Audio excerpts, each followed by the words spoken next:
بيان هام من الأرصاد بشأن درجات الحرارة والظواهر الجوية النهاردة السبت 6/9/2025، ودرجات الحرارة هتوصل ل 44 درجة.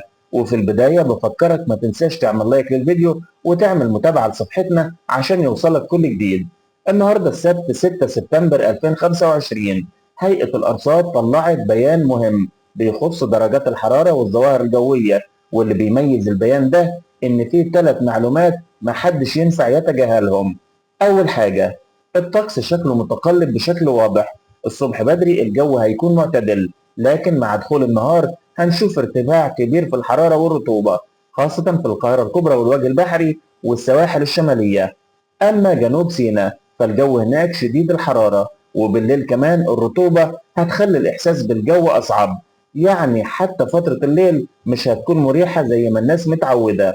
تاني حاجة أحبك إنك تعرفها، الظواهر الجوية، والبيان أشار إلى إن في شبورة هتظهر على بعض الطرق، خصوصا اللي بتربط شمال البلاد والقاهرة الكبرى لحد شمال الصعيد. الشبورة دي ممكن تكون كثيفة أحيانا على مدن القناة والساحل الشرقي ووسط سيناء، وكمان في توقعات بأمطار خفيفة متقطعة على شمال سيناء والسواحل الشمالية. مش هتكون قوية، لكن هتأثر على الرؤية والحركة المرورية.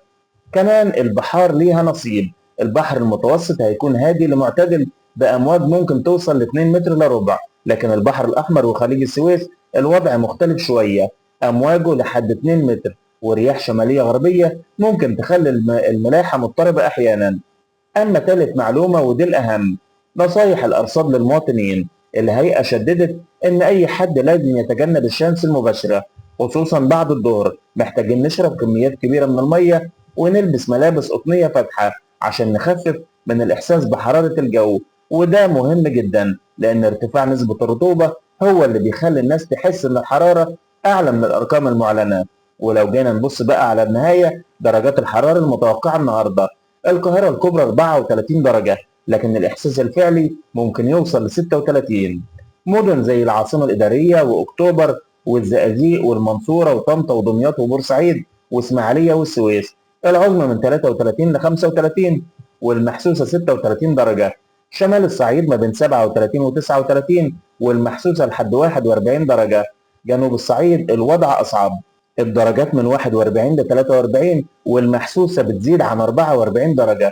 أما السواحل الشمالية من 30 ل 33 درجة. جنوب سيناء من 38 ل 40 درجة، والمحسوسة لحد 42.